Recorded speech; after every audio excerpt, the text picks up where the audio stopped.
Hello, welcome to Free Maths Lesson. This is the second part of everything you need to know about the algebra for higher tier to pass your GCSE exam. So we already done 25 questions. I'm going to do 15 more questions that covers pretty much everything you need to know about the algebra. So without delay, let's get started. Okay. So first part here, question 26.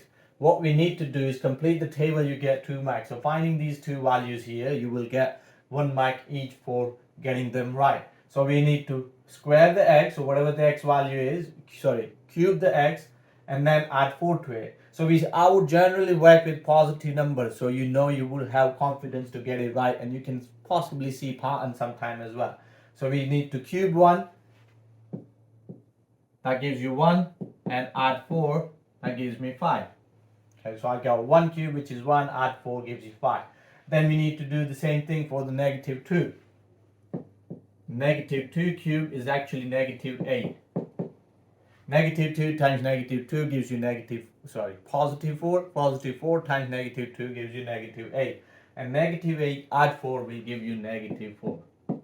So that will get you 2 marks. Now we got 1, 2, 3, 4, and 5 different points. So we can plot those points, and we know it's a cubic curve. And the cubic curve, we already looked at it, will have this shape.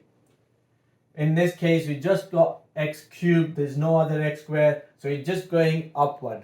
Flattens in the middle somewhere, and then going upward. So we plot these 5 points on here, negative 2 and negative 4. So we got negative 2 and negative 4, that point would be there.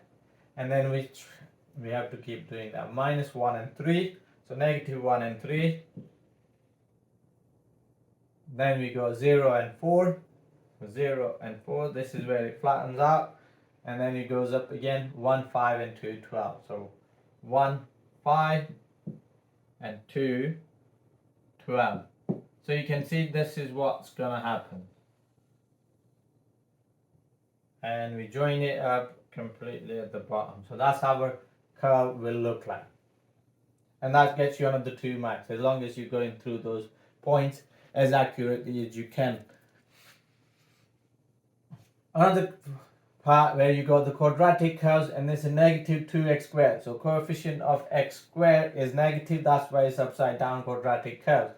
And it goes from negative 2 to positive 3. The question saying write down the 2 solutions of those, and you only get 2 marks. So we already know what those 2 solutions are. What value of x? This left hand side gives you 0 as your answer.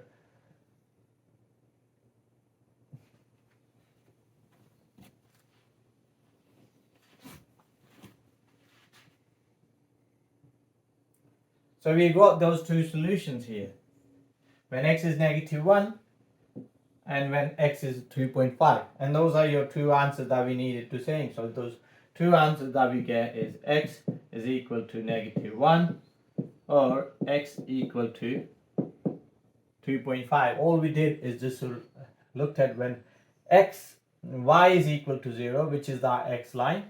This is the line y equal to 0. And we're comparing it with y equal to this curve here, and this is what 2 answers we get.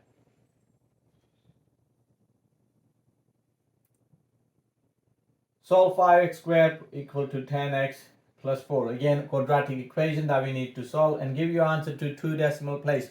So majority of the time here, you either complete the square or you use the quadratic formula, solve that. If you're writing it 2 decimal place, that means it's a part of the calculator paper, and you can use quadratic formula to solve this equation. So first thing I would do is I'll rewrite that expression into, so I get 5x squared, take away 10x from both sides, so it's negative 10x, and take away 4 from both sides, so you get negative 4. And if I take away 10x and 4 from the other side, you get 0.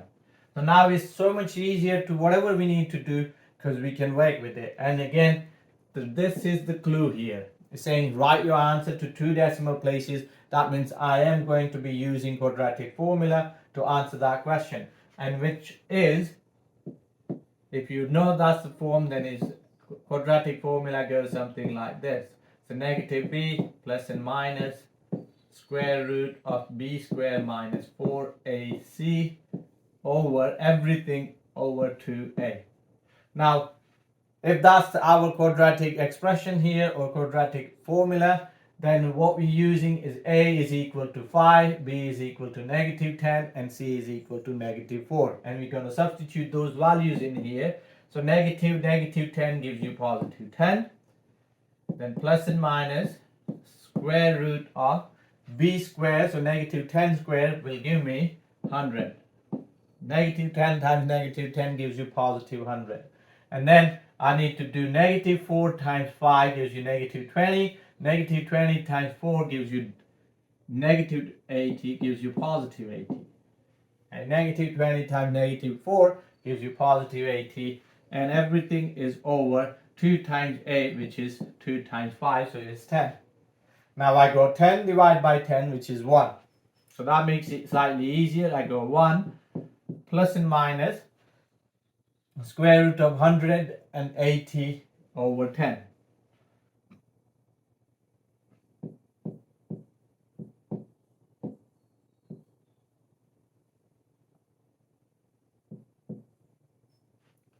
Now I can put that in a calculator, I get two answers, and I can write it down to 2 decimal places, whatever the answer I get. So I'll first start with the minus 1, so I go square root of 180 and then divided by 10, I get 1.34. So if I did 1 add 1.34, that gives me 2.34 at 2 decimal places. So x is equal to 2.34, and if I use the negative 1 and then take away that 1, take away 1.34, I get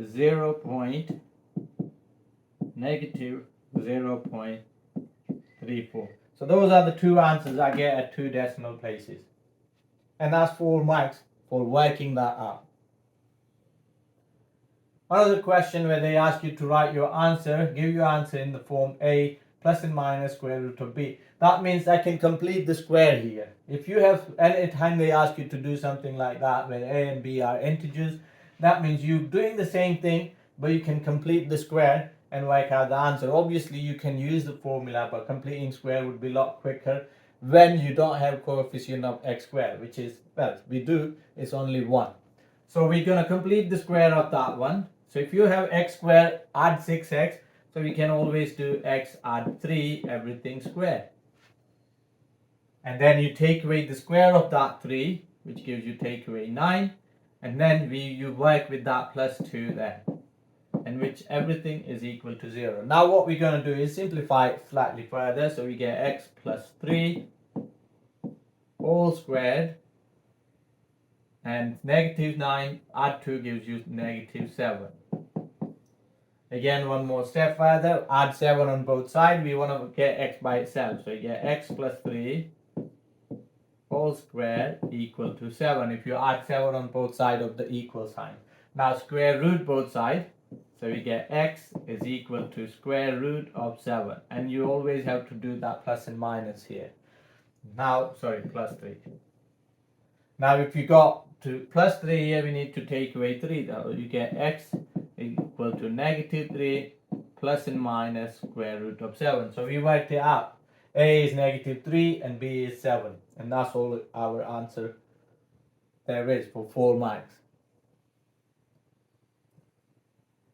Simultaneous equations. Now this is where we get to the easy simultaneous equation. We will get one quadratic and one linear simultaneous equation part of this, and because that's part of the algebra that you will have to use. So if you got simultaneous equation, trying to get it both of those in the similar form. So I got 2x plus 4y and I got 2y equal to 4x minus 7. So I'm going to rearrange the second one so you get similar form in both of those. So I will get to rearrange that one. So we get negative 4x plus 2y equal to negative 7. So that's what happens to this one. And already we had 2x plus 4y equal to negative 9. Now you can see both formula looks very similar rather than using the equal sign there. So what I did is I took away 4x from both sides. So you get 4x, negative 4x on this side, then add 2y, which is equal to, you left with negative 7. So that's all I did, as rearranged it.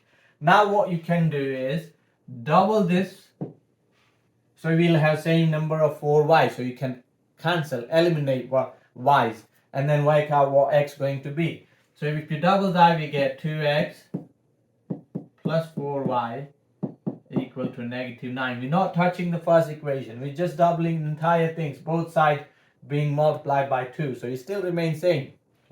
So you get -8x add 4y is equal to -14. Now we can cancel them off by doing one take away other. So if I do 2x take away -8x, that gives me 10x. That's really important. I'm taking away this entire thing. 2x take away -8x gives me positive 10x. Okay, you can do 2 take away -8. You can use your calculator. Hopefully, if this is in a calculator paper, then you can use that. 4y take away 4y gives you 0, so we not have to write the y terms. And the -9 take away -14 will give you 5, and it's positive 5, remember. So now I know what x value is going to be. X is divide both sides by 10, and we know it's going to be half, or 0.5. 5 over 10, which is half. So now once you know what your x is, you can work out y value very easily. Substitute x equal to half in here, and you can work out what y is going to be. So you're saying 2y is equal to 2 minus 7. Where did that 2 come from? I got 4x, so 4 times half, which is 2. Take away 7, so we know the 2y is equal to -5. So if 2y is -5, y value is going to be -5 over 2, which is 2.5 if you wanted to. But I would always leave it as a fraction because it's better exact form and you don't have to worry about it. -2 whole 1.5. So that's x value, that's y value. You can always check it by putting those values in here. 2 lots of half gives you 1, and then you go 2 lots of 2.5 will give you 10, so 1, and -10 gives you -9. So that works, both of those solutions.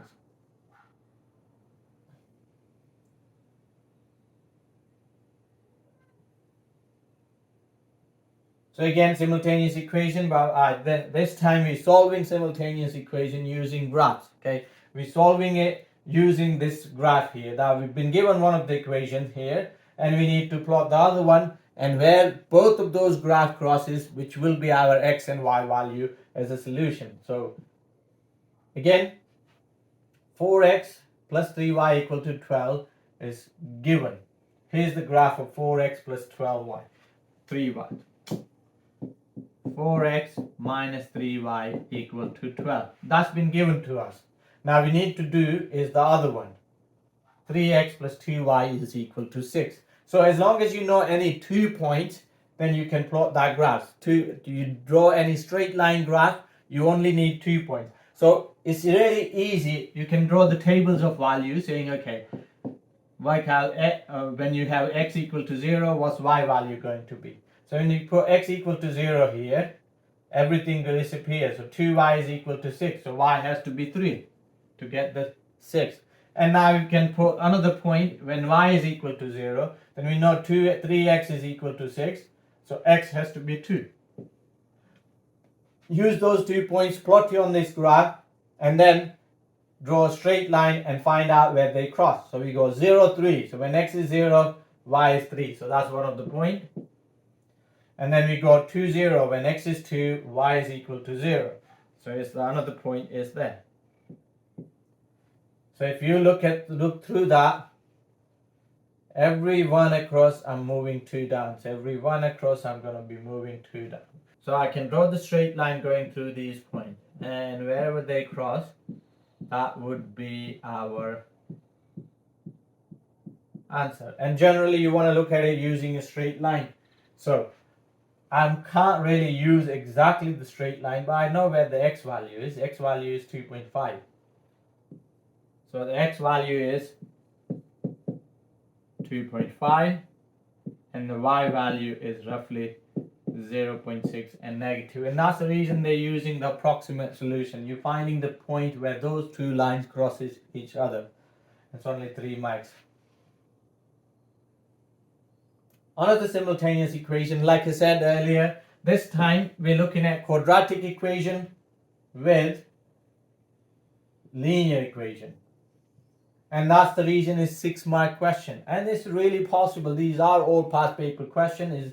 These questions are taken from the AQA websites. I'm not making any of these questions up. Just going through something that AQA has given to us.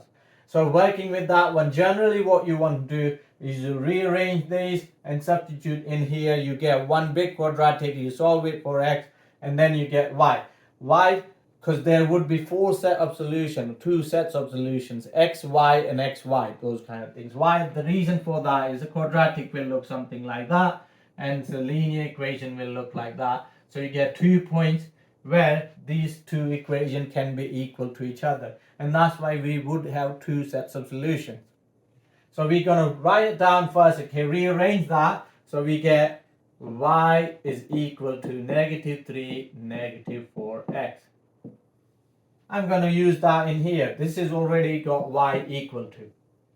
So substitute this y equal to -3, -4x in that equation. So instead of writing y equal to x squared plus 2x plus 5, instead of writing that y, we're going to write -3, -4x. Okay, now we can solve that. So again, add 4x on both sides, add 3 on both sides. So we would get this. 0 on left hand side, which is equal to x squared. 4x added to 2x gives you 6x. And add 3 on both sides gives you 8. So now we can solve that equation. X squared plus 6x plus 8. 4 times 2 gives you 8. And 4 add 2 gives you 6. So we can rewrite that saying, okay, I've got x add 4, x add 2, which is equal to 0. So we got 2 answers. X is going to be the -4, or x is going to be equal to -2. So these are the 2 sets of solution. We got x value here and x value there. Now all I have to do for corresponding x value, I need to find the y values. So we already know that. So if x is -4, I got -4 times -4 is 16. 16 take away 3 gives you y value to be 13, and it's positive. Same with the -2. -2 times -4 gives you +8. +8 and -3 will give you +5. So these are your 2 sets of value that you work out from solving these 2 equations simultaneously. Now that's a 6-mark question, okay? And we hardly done any working out here. As long as you know what you're doing, you can get those marks. Right, approximate solution to the equation found using iterative process. We got the something is equal to that, and x1 is negative, and work out the x2 and x3. Now, all you're doing for these kind of questions is using calculator. This is called iterative method, okay? You can use iterative formula. And I'm going to take you through. So we're saying x1 is going to be equal to -1. So what you're going to do is, in your calculator, you put -1 and press equal. So you need to put -1 and press equal sign. And that will give you your answer as a -1. So your calculator will store -1 as an answer. So now we find the x2. What we're going to do, we're going to take brackets, use everything that's given to you here. We're putting everything in that form in our calculator. So in the calculator, this is the process we're going to do, okay? In the calculator, you open the bracket, and then wherever your answer button is, you press that and answer, close the bracket and cube it. So answer, press the answer button, cube it, then you're going to take away 3,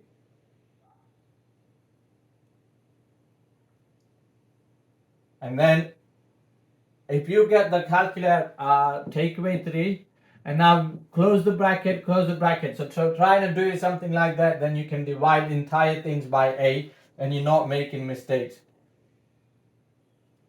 And then when you press equal, that gives you the entire things. Divide, press division sign and 8. This entire thing is divided by 8. And then you press equal. And when you press that equal, it gives you the next answer there. It's saying x2 is equal to negative 0.5. We've been asked to work out x3 as well. Now they're going to calculate, will take negative 0.5 as your answer, and wherever the answer was, they substitute this one in. So when you press equal again second time, it'll change and it'll give you x3 value. And the x3 in this case becomes negative 0.390625. So those are the two answers we get for 2. And when you keep pressing it, it gives you x4, x5, x6, and at one point the x value will become exactly the same. So you will does that, or you can do that one and trying to get to the answer by using iteration method. Work out the solution to 6 decimal places. So when I keep pressing that again and again and again, and the first 6 decimal places doesn't change, that would be my answer. So I'm going to take the calculator and I'm going to keep pressing equal every single time. So as long as my last 6 decimal places stays the same, 3824, 3819, 38196, 381966, 381966, 381966, 381966. So 6 decimal places, those are the 6 places that remains exactly the same. So we're saying x is equal to, at 6 decimal place, 381966. So these 6 places remain same. Even if I keep pressing equal now, those are now solid. So this is not moving from that point onward. Okay, that means that would be our answer at 6 decimal places.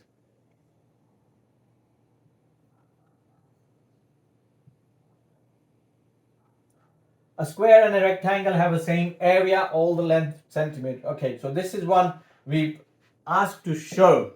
We're trying to show that this is equal to 0. If we know the square and the rectangle has the same area, that should be equal to 0. And it's only 2 max. So work out the area of the rectangle here, square, 6x minus 5 multiplied by 6x minus 5.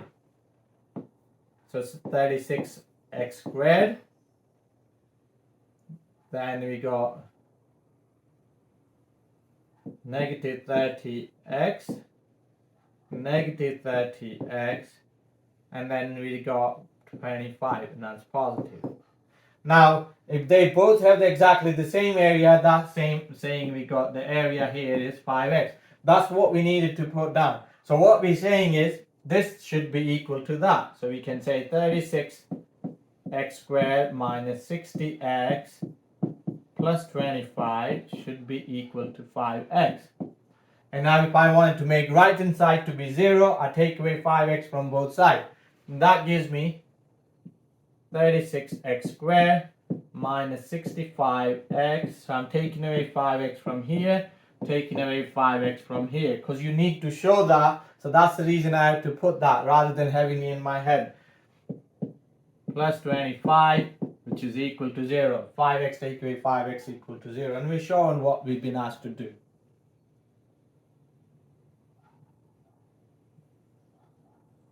Work out the value of x. So now we've been asked to solve that equation. If you already know that should be equal to 0, what's the value of x?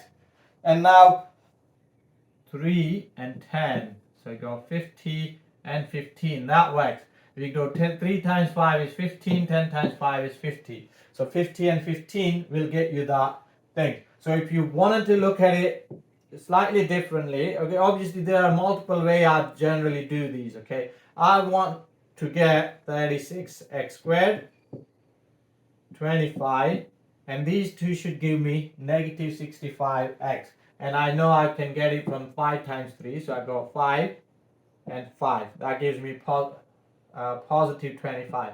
Now those 5 could be negative and it still gives me positive 25. I need negative 65x, so I'm going to make both of those 5 negatives. And then I need to get 3x and 10x here. Now 5 times 3x gives you negative 15x.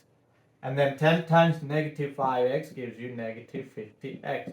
and they will give me negative 65x. So I got two factors, 10x minus 5 and 3x minus 5. So I'm going to use those two factors and make it equal to 0. So saying 3x minus 5 multiplied by 10x minus 5 is equal to 0. So one of those numbers is going to be 0. So we're saying if 3x minus 5 is equal to 0, we get x equal to 5/3. When you do enough of these questions, you should be able to see that. Take away 5, add 5 and divide by 3, you get 5/3. And same thing, if 10x minus 5 is equal to 0, you add 5 to both sides, then you get x equal to 5/10, which is same as half. So those are the two possible values of x. We can get 5/3 and a half.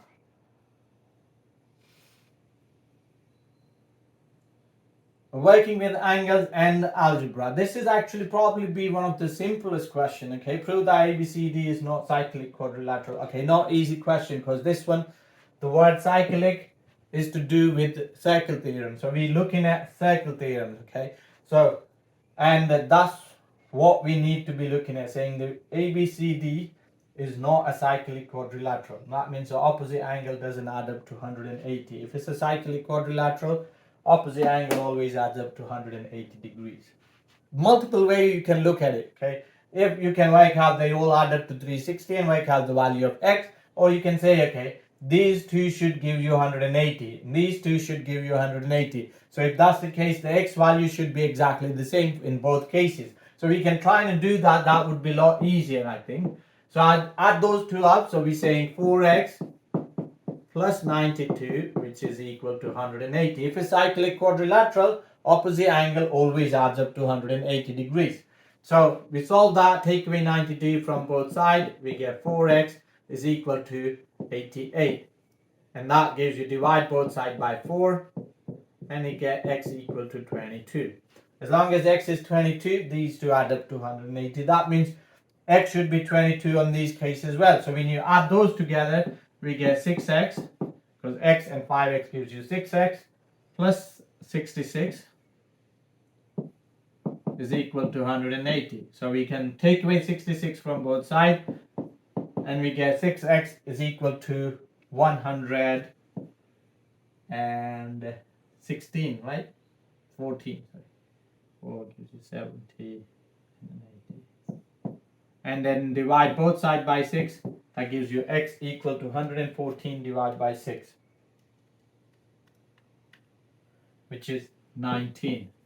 Now, x cannot have the two different values within the same quadrilateral. They should be exactly the same, either 22 or 19. Therefore, this is not cyclic quadrilateral. That's all you have to say here.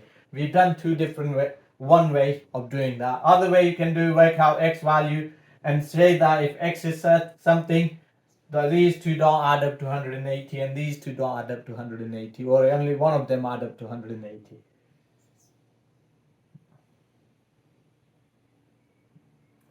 Inequality, like I said, that would be part of the algebra as well. And solving inequality is exactly the same way you solve equation. Just imagine there is an equal sign there rather than inequality sign. So we're saying 4 is greater than 11 minus x over 3. Left hand side, right hand side. Greater than sign would be remaining there. So first thing we need to do, if you want to work out what x is equal to, you can multiply both sides by 3. You can multiply both sides by 3, we get 12, which is greater than 11 minus, see, that's a mistake. Multiplying everything, so 3 times 11 is 33, and 1/3 times 3 gives you just 1, so which is x. So 12 is greater than 33 minus x. Now I got 33 here, I need to take away 33 from both sides. So 12 take away 33 is negative 22, is greater than negative x. Now there's only one thing about this one here. Sorry, negative 21, what am I doing? There's only one thing you need to be really careful about. Okay, if I'm dividing or multiplying by negative number, then the inequality sign flips. So if I'm saying the negative x has to be greater than negative 21, then the x has to be less than, bigger than 21. And thus, when I divide or multiply both sides by -1, that means this sign will flip. If you multiplying or divide both sides by negative number, then you get sign that flips. So instead of greater than 21 is less than x now. That's the answer. That's the only things about the inequality you will have to remember. Okay. So for example, I'll explain why that is the case. If I have -1 is smaller than 1. It's straightforward, right? We all can see that. If I multiply both sides by -1, what happens? 2 negative multiplied to gives you positive, and that gives you negative. And if I keep the sign same, that's not correct, is it? Then that means it'll say 1 less than -1, which is not correct. So that's what happens when you multiply or divide by negative number, your sign will flip. And we have to write it like this. Saying 1 is greater than -1 when I multiply both sides by negative numbers. Quadratic curve, and again it's inequality, and we need to give our answer as an inequality. That's been given to us, so we're solving this. So again, like I said, solving this equation, finding out these two roots. So what value I need above the 0? So 0, this curve has to be below 0. So what value? So as soon as I find these two roots, I can work out what I want. Basically, I want something, this curve below 0. So the curve has to be below less than 0. That's what I'm trying to work out. So I need to find these 2 points. That means I need to solve this quadratic equation, find those two roots. So when you're solving that quadratic equation for 0, so we're saying x squared plus 4x minus 12 is equal to 0. Find those two numbers. I can look for 6 and 2. 6 and 2 work. 6 times 2 gives you 12. 6 take away 2 gives you 4. So I can work with those two factors. X add 6, because our bigger number has to be positive because I want positive answer. And x take away 2, which is equal to 0, because 6 times -2 gives you -12, and 6 take away 2 gives you 4. So I got two answers. X is equal to -6, so that's -6, or x is equal to 2, so that value here is 2. So this curve to be less than 0, this is the part I want. So I want x values bigger than 6 and less than 2, and that's what your answer is going to be. X value has to be bigger than -6 but less than 2. You can write here as a 2 separate one, or you can write here as a one singular one, like this. -6 x and 2. Because sign is less than, you don't have to just put less than sign there. That's between -6 and 2. Those are the value I want. That gives you the curve below 0. Again, shading the region, inequality region. So this is really straightforward. You draw the line x equal to 3, and because it's less than or equal to 3, then you use the solid line when you draw that line x equal to. This is again y is greater than or equal to x, so you draw the line y is greater than y equal to x, and you work with the solid line. If in case any one of those were less than or greater than, then you need to draw the line a dotted line. But we're looking to draw all three of those lines with the solid line. So first thing you do is plot those lines. So I want x equal to 3 line. So where is x equal to 3? This is x equal to 3. So I'm going to draw the line that going through x equal to 3. So that's a straight line going downward. Any value on that line, x value going to be equal to 3. Then we're looking at the next one. X is equal to y. X equal to y is this line where both values are exactly the same. So we can start with the negative if you needed to, which I can't find. So I'm going to start with 0. And then we're going to go through each one of these. Okay, no, sorry.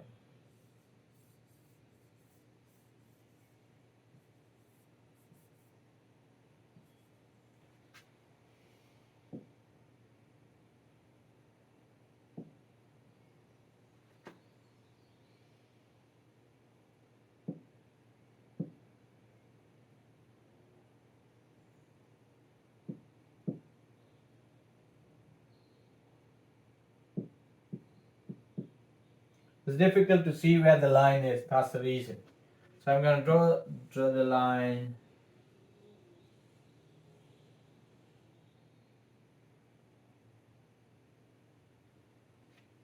Not a brilliant one, but that's the straight line meant to be. X equal to y line.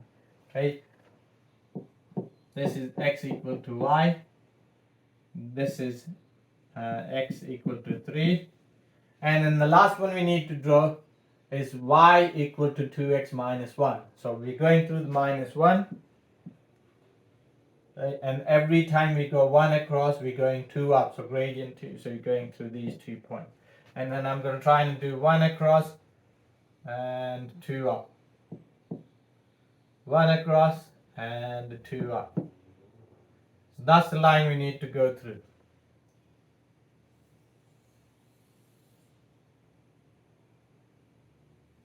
Okay.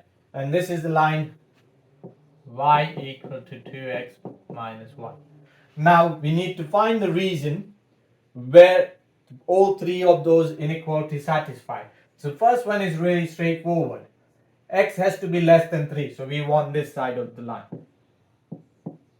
So it's probably be this area here, okay, but we're just going to go through it. Okay? We want this side of the line. Now this is y equal to x line. Which one we want bigger? We want y value to bigger than x. Okay, so we want y value being bigger than x. So let's say we're going to try and work out which side we want of this line here. So let's say we trying to put 0, 0, 0 on the line, so it's not on. Let's say we put this point here, so which is y equal greater than x. What we want is this. So if you put x equal to 0, 1 and y equal to 0, we don't want this side of the line here. We don't want this side. We want the other side, because 0 is not greater than 1. If you put that point on, which is on this side of the line, below that line. So that means I want this side of the line, above the line, above the x equal y line. We want on top of that. So that's sorted. Now the last one here, 2x plus 1. Do we want the below or above? You can use any one of those points. Okay, so let's try with that one. Y is less than 2x minus 1. So we can try again that point here. It's the same point, whether you want this side of this line or above that line. So let's say we want this side of the line and we put x equal to 1, y equal to 0. So 0 is less than 2 minus 1, which is true. So we want this side of the line, which is there. So this is your reason R, this triangle here that we came across. That's the reason we wanted to shade. And that's what the question is asking you. Put the label R in the region grid that satisfy all three inequalities. So again, the key points, if it's less than or equal to, you use solid line. If it's less than or greater than, you use dotted line. In this case, all of those are less than or equal to, so we did solid line.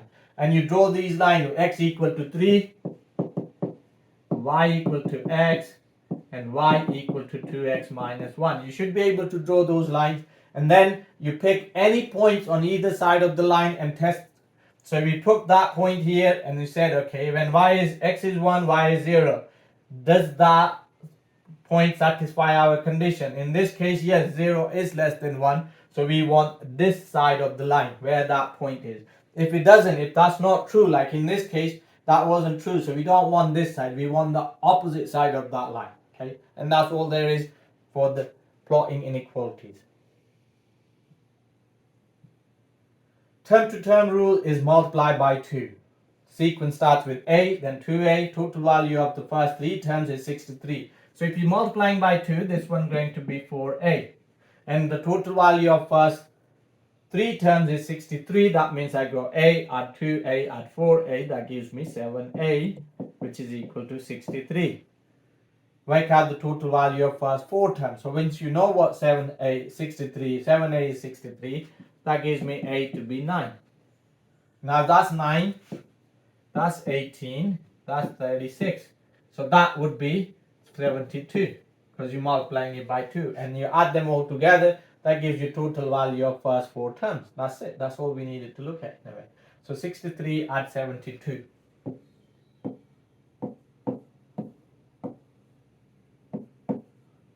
And that's what we get, 135. Nth term of the sequence is given to you. Work out the sum of first and the sixth terms.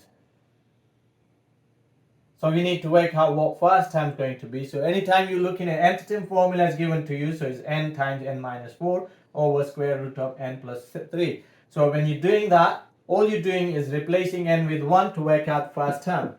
The first term would be 1 times 1 minus 4 over square root of 1 plus 3. So 1 times 1 minus 4 is negative 3 over square root of 4, which is negative 3 over 2. That's negative 3.5, okay? Negative 1.5. And then the sixth term would be 6 times 6 minus 2 over square root of 6 add 3. So that's 6 times 4, which gives you 24 over negative 9. So I get 24 over 3, which is positive 8. So I got 8 and a 1.5. So we're saying sum of those. So sum means adding them. 8 add negative 3 over 2. So 7, 6.5. All I get is 6.5.